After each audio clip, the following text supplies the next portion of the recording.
Pues a continuación vamos a ver, digamos, en el escenario de las estaciones depuradoras de aguas residuales, cuál es el papel o cuál es el rol de los microplásticos. Para ello contamos con la doctora Dolores Coyo Oviedo. Ella es licenciada en Ciencias del Mar y doctora en Ingeniería Química por la Universidad de Cádiz. Desde el año 1994 realiza su labor investigadora en el Departamento de Tecnologías del Medio Ambiente, donde ha llevado a cabo diferentes trabajos de investigación. Es coautora de más de 30 artículos en revistas científicas, así como más de 60 comunicaciones al Congreso.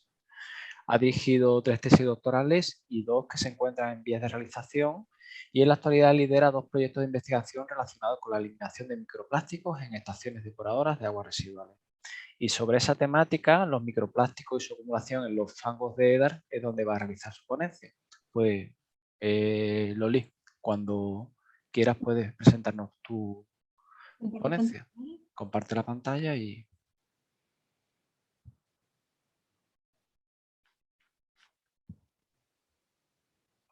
¿Vale? Perfecto, sí, sí. Pues muchas gracias, José Luis. En primer lugar, pues bueno, agradecer a la red de compostaje por participar en esta jornada. Para mí es un honor. Y presentar un poco pues, lo que hay actualmente en temas de investigación, en lo que se refiere tanto a agua como a fangos residuales. Y luego pues presentaré un poco cómo llevamos nosotros nuestra investigación. Bien, un poco para contextualizar el tema de los microplásticos en depuradoras, quizá tenemos que conocer la gran cantidad de microplásticos que hay en masas de agua. En estas masas de agua la principal fuente es la fuente terrestre, ¿vale? ¿Y de dónde vienen esos microplásticos? Pues esos microplásticos, la mayoría vienen de agua, el aporte que hacen las aguas residuales, pues su origen está en productos de cosmética, los peles, productos textiles, fibras, como ha dicho mi compañera anterior, pinturas y barnices, etc. Estas son las principales fuentes de microplásticos en los océanos. Por lo tanto, es importante conocer cómo funcionan estas estaciones depuradoras de aguas residuales en lo que se refiere al aporte de microplásticos.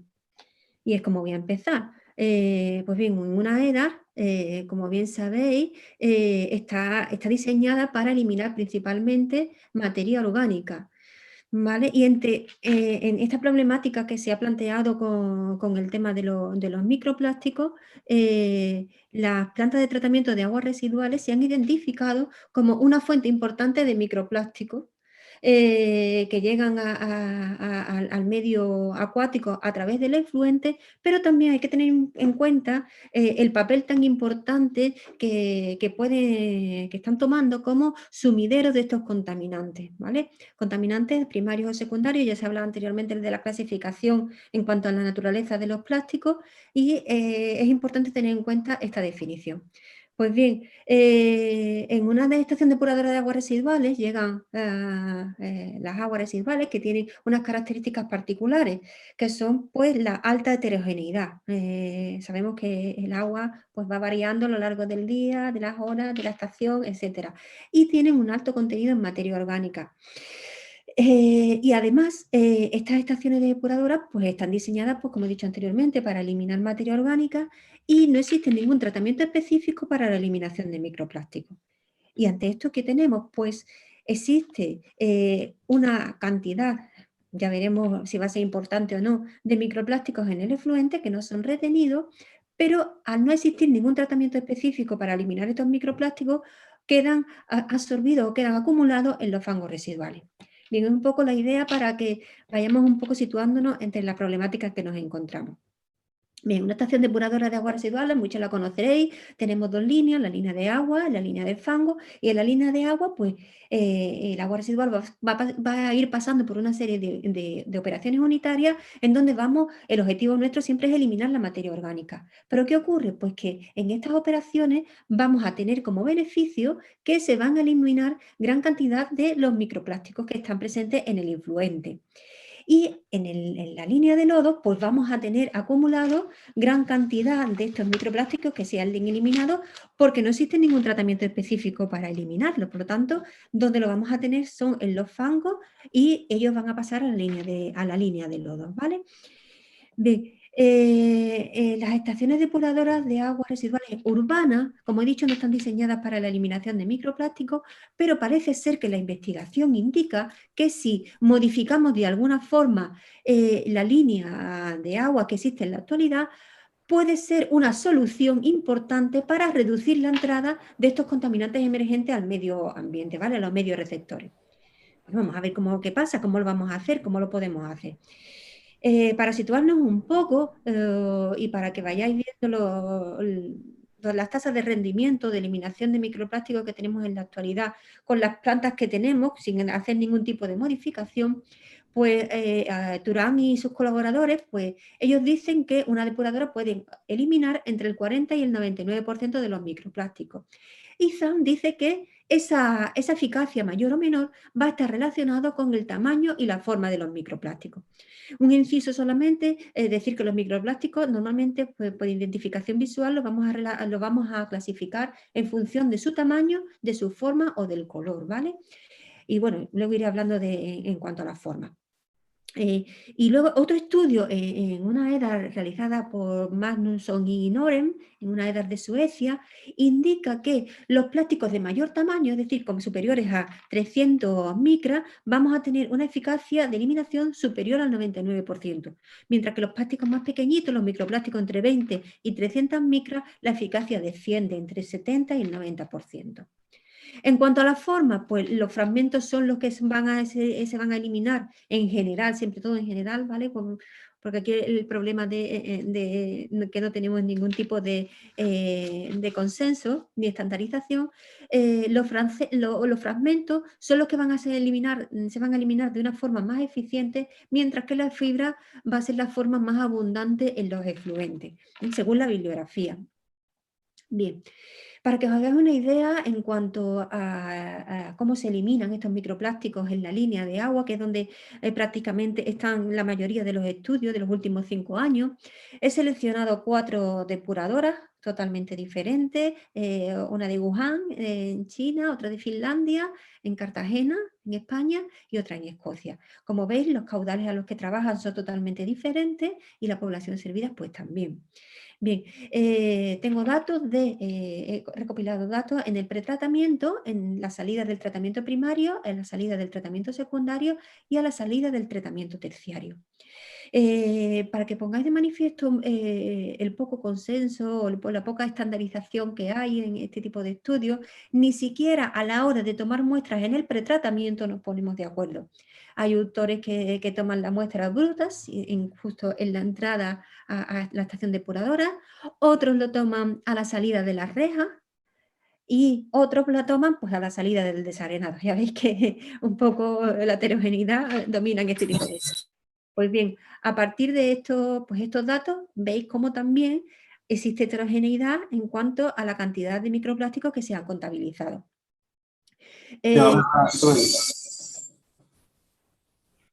¿Sí, rogamos a los asistentes que silencien sus micrófonos, por favor. Bien, continúo.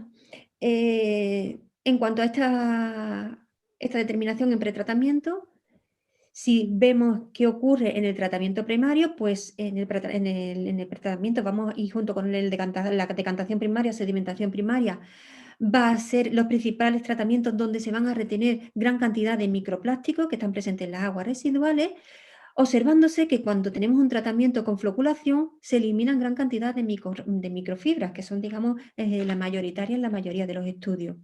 En el desarenado desengrasado, pues que van a formar parte de las primeras etapas de tratamiento, vamos a eliminar principalmente microesferas y además en la parte superior, con las natas de las grasas, vamos a eliminar el polietileno de baja densidad y polipropileno.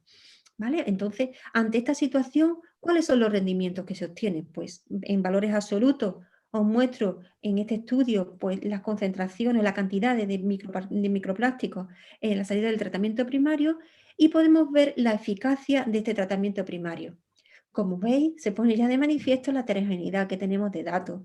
Por ejemplo, en la EDAR de Finlandia tenemos un 99% de eliminación, mientras que en Cartagena tan solo tenemos un 92%. También hay que distinguir que en Cartagena hemos cogido la muestra a la salida del desarenado, mientras que en Wuhan se coge del agua bruta, ¿vale? Por lo tanto, los rendimientos hay que cogerlos con pinzas, ¿no? Porque hay que saber de dónde viene el origen. Bien, si seguimos avanzando en lo que sería el tratamiento de agua, vemos que en el tratamiento secundario, como bien sabéis, son microorganismos que se van a encargar de eliminar la materia orgánica disuelta, y los flóculos, los fangos, van a atrapar pequeñas partículas de plástico que pueden existir en el agua. De tal forma que también va a haber una cierta eliminación de plásticos en esta unidad. Bien, si vemos en valores absolutos en este estudio, podemos ver que hay una considerable eliminación en las dos EDAs donde tenemos datos, ¿no? De Wuhan y en Cartagena. Si vemos datos de rendimiento, podemos ver que los rendimientos también son bastante diferentes. Si seguimos avanzando en la línea de agua, ya tratamientos terciarios, tratamientos diafinos, los diferentes estudios han puesto de manifiesto que cuanto más avanza o cuanto más se cumplimenta el tratamiento, es decir, con membranas, con algún tipo de filtración, la eliminación de microplásticos es más eficiente, se tienen mejores rendimientos, lo cual es lógico. Mientras que los tratamientos cuyo objetivo es la desinfección no consigue eliminación alguna en el tema de microplásticos. Bien, si nos vamos viendo los datos que tenemos de estos datos del estudio, pues hay también mucha variabilidad, ¿vale?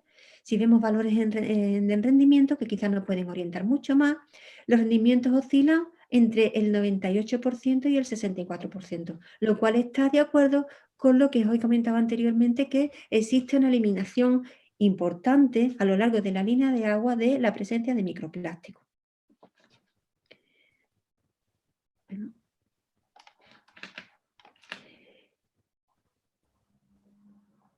Bien, entonces hemos dicho que existe una eliminación importante en cuanto a lo que se refiere a microplásticos, en torno al 90% podemos llegar, pero si tenemos en cuenta los caudales en los que estamos trabajando, pues las estaciones depuradoras de aguas residuales van a ser una fuente importante de microplásticos al medio receptor.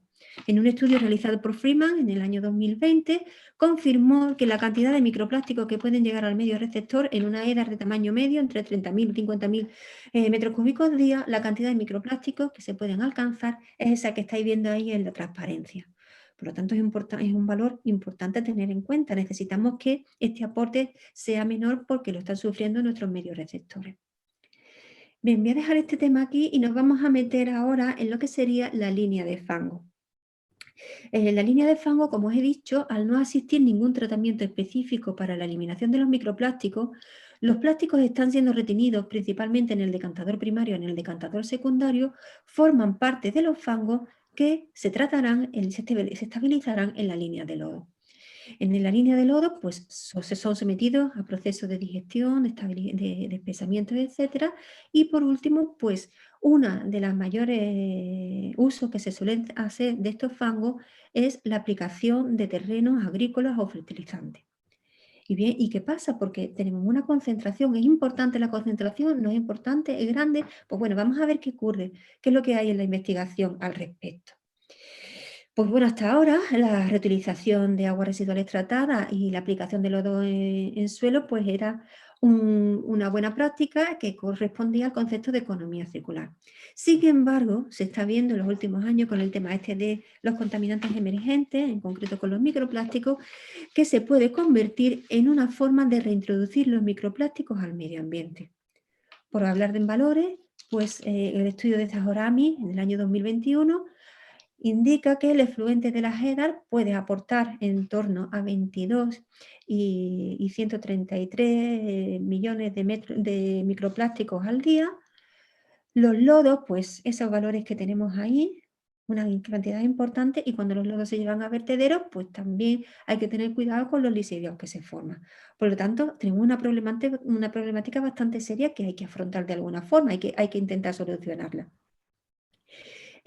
Además, hay estudios que se están llevando a cabo que parece ser que los microplásticos, cuando exceden una concentración determinada, parece ser que tienen efectos negativos en los procesos biológicos de depuración. Además, pues se ha demostrado que el 20% de esos microplásticos, cuando en la parte en el agua de rechazo, pueden reincorporarse a la línea de agua e incrementar la concentración de microplásticos que llegan a la EDA. Bien, pues centrándonos en los efectos negativos que tienen estos microplásticos en los procesos biológicos de depuración, las microfibras, por un estudio realizado por Ron en el año 2017, parece ser que no experimentan biodegradación alguna en los reactores biológicos aerobios, van en el sistema de lodos activos. Se llevó a cabo un ensayo durante 4 semanas, optimizando, controlando todas las variables, tanto de funcionamiento del reactor, y parece que no existe efecto ninguno, no hay biodegradación y tampoco hay efectos sobre el sistema biológico. En otro estudio realizado por Bretas en el año 2021, en donde hizo un estudio de polietileno en forma de microesfera y lo introdujo en un sistema de lodos activos, en concreto un SBR, un reactor SBR. Bien, el 98% del polietileno añadido en forma de microesfera se acumuló en los fangos, lo cual está poniendo de manifiesto lo que os he comentado anteriormente. Además, en este estudio se observó un descenso de la microbiota, de la variabilidad de la microbiota. No existen tantas poblaciones, sino que se proliferan unas poblaciones que pueden sobrevivir con la presencia de este microplástico. Y sin embargo, la población nitrificante pues, no se vio afectada. Los estudios, pues, en lo que se refiere a reactores anaerobios en la línea de digestión de lodo, son muy pequeños, son muy pocos, pero parece ser que todos los estudios van encaminando a que existe una afectación de la microbiota anaerobia presente en los reactores anaerobios. Por ejemplo, Fuetol en el año 2018 estudió el impacto de nanoplásticos sobre la digestión anaerobia y puso de manifiesto una reducción de la producción de metano. Wei en el año 2019 no trabajó con nanoplásticos, fijaros que trabajó con plásticos de 1 milímetro, por lo tanto son micro, y estudió el impacto del PVC en este tipo de reactores. Aquí vio una inhibición de metano, pero pudo comprobar que no era por el polímero en sí, sino por la presencia de los aditivos al plástico. Bifenol, retardantes de llamas, etcétera, que parecen tener un efecto tóxico sobre la microbiota presente y sobre todo sobre la actividad enzimática. Luego, Luo et al. En el año 2020 pues, ha puesto de manifiesto que el principal problema que tienen los microplásticos es que pueden absorber muchas sustancias, muchos contaminantes sobre su superficie. Y estas sustancias son las que pueden tener un efecto negativo sobre la digestión anaerobia, como pueden ser antibióticos, compuestos orgánicos persistentes, metales pesados, etcétera. Entonces, pues existe una problemática por la presencia de microplásticos y además el problema real está en la alta concentración que tenemos de microplásticos en los lodos. Por ejemplo, en la EDAR de Canadá, en un estudio en la EDAR de Canadá, pues el 93% de los microplásticos que llegan en el influente acaban en los lodos. Y por hablar de cantidades, pues ahí tenéis una EDAR de medida, un estudio de hecho por Edo et al., pues los fangos mixtos presentaban pues, esa concentración de microplásticos por gramo. Bien, y si estamos viendo que esos microplásticos los vamos a utilizar como enmienda de suelo, ¿qué va a ocurrir? Pues bueno, ahí estamos. Un estudio súper reciente realizado por una serie de investigadores que son de Holanda, de Chile y de México, han estudiado la presencia de microplásticos en suelo de la huerta murciana, ¿vale? Ellos han cogido 16, creo recordar que eran 16 muestras de suelos diferentes en donde se había aplicado lodo procedente de depuradora y también se habían estudiado los suelos sin ningún tipo de adición de fango, ¿vale? De lodo. Pues bueno, los suelos sin adición de lodo pues ya tenían la presencia de microplástico, pero cuando adicionamos lodo, fijaros cómo se incrementa la concentración de microplástico. Por lo tanto, estamos viendo que hay un vector importante en la concentración, los lodos, en lo que se refiere a la concentración de microplásticos. Es un problema medioambiental que tenemos que darle solución. ¿Vale? Son bastantes, eso sí se duplica y, bueno, lo de alta densidad, pues fijaros que son 110 microplásticos por kilogramo y aquí llegamos hasta 3000. Ahí en la transparencia os muestro la cantidad de microplásticos reportados por gramos de peso seco a las EDAR asociadas. No existen datos de España, pero bueno, pues ahí podéis daros cuenta de la cantidad de microplásticos por gramo. ¿Vale? Y en la siguiente transparencia os muestro la cantidad de lodo que se termina aplicando al terreno, tanto en agricultura como en compostaje.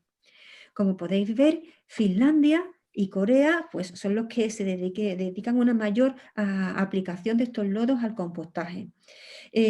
Canadá, China y Estados Unidos, pues la mitad de sus biosólidos tienen destino agrícola.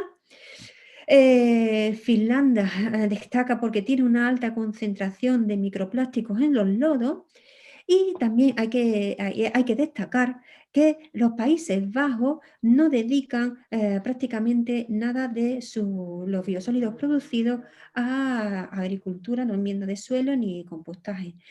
Lo dedican todo a incineración y debido a la preocupación que ellos tienen en la presencia de metales pesados en los lodos, ¿vale? Por lo tanto, no lo emplean en agricultura. Y luego destacar que en China no tienen ningún control sobre la presencia de esos microplásticos en los fangos. Ante esta situación que tenemos, pues hay que investigar, tenemos que investigar qué pasa con los microplásticos en los lodos y cuando se aplican en el suelo. Estudios diferentes pues han comprobado que después de estar 15 años esos lodos, un estudio realizado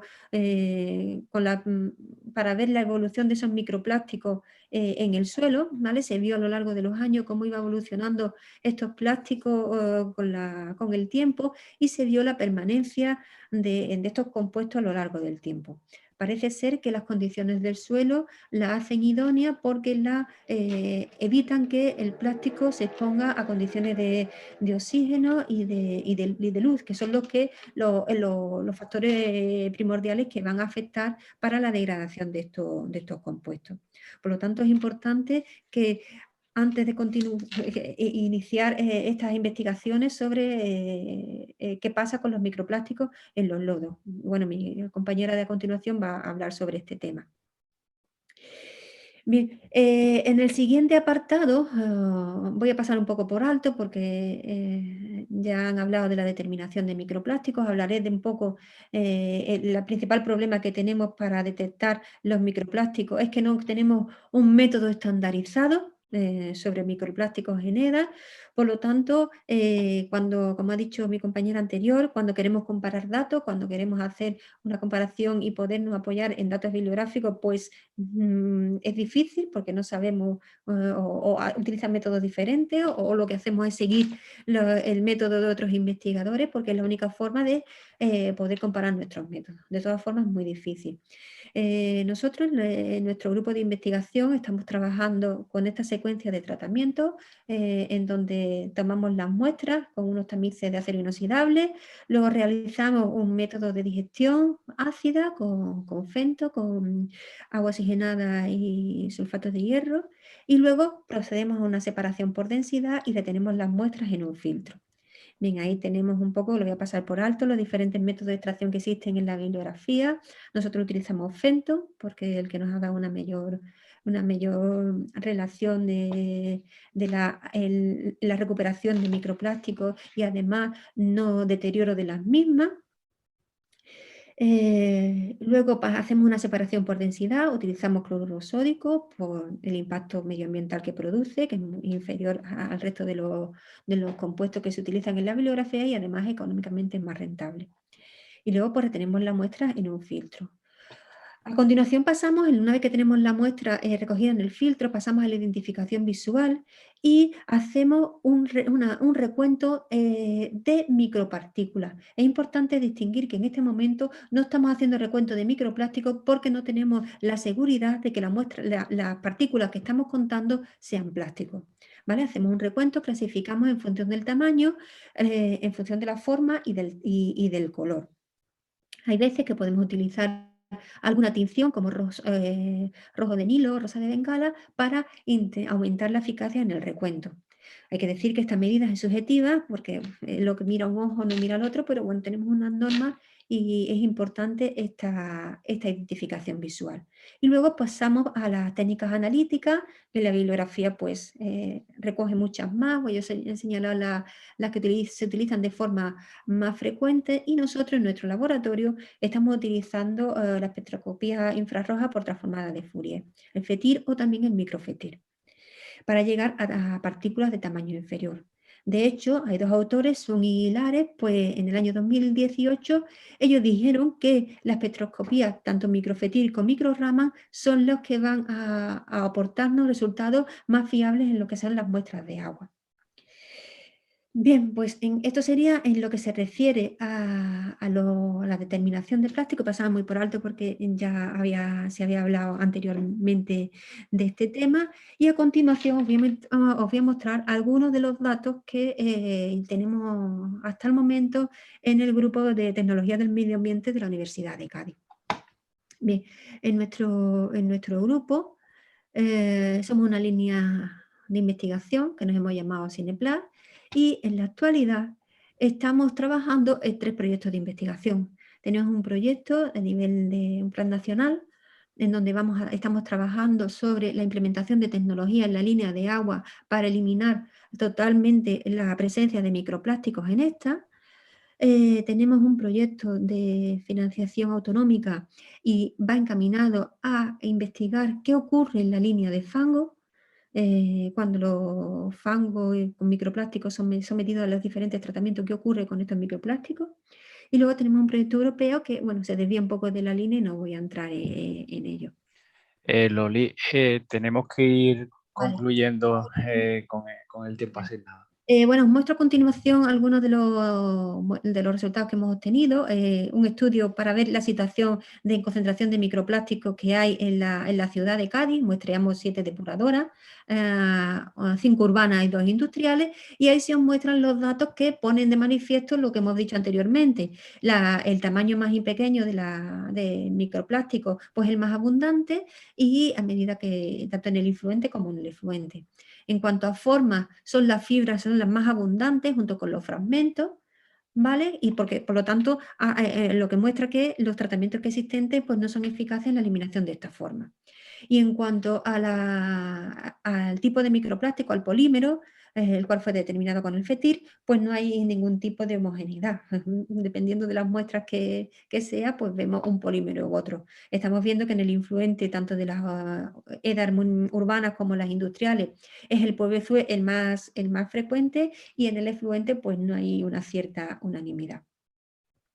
Bien, en otro estudio, pues realizado en una EDAR del sur de Cádiz, de Chiclana, en donde se muestreó la línea de tratamiento junto con el cauce receptor, se muestran pues, los datos que muestran en la transparencia, ¿no? Pues las fibras también se muestran como la forma más abundante, y cuando disminuimos el tamaño, pues son más abundantes los microplásticos.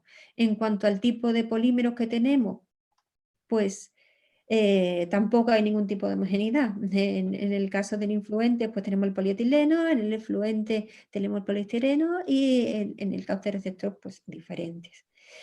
Y ante esto, pues, ¿hacia dónde vamos? Un poco para que hagáis una idea de lo que estamos haciendo, pues, correspondiente al Plan Nacional, estamos estudiando tecnologías avanzadas para implementar esta línea, la línea de agua, y conseguir una eficacia al máximo de la eliminación de microplásticos, filtros de gravedad, tecnologías de membrana y los reactores de biomembrana, que parecen ser los que se muestran más prometedores.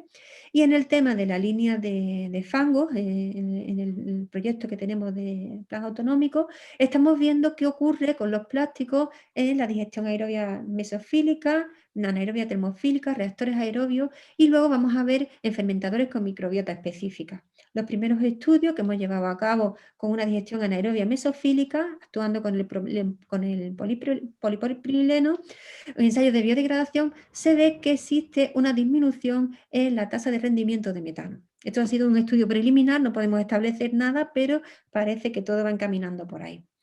Luego vamos a ver reactores aerobios con este mismo polímero, haciendo pues medidas de actividad microbiana y seguimiento del funcionamiento del reactor. Y pues bueno, todo esto a que nos ha llevado pues, a publicar algunos de nuestros resultados. Ahí os muestro algunos de nuestros papers últimos. Y sin duda este trabajo pues, no sería posible sin tener un equipo detrás. Yo estoy haciendo la presentación, pero solamente puedo dar gracias al equipo que me respalda.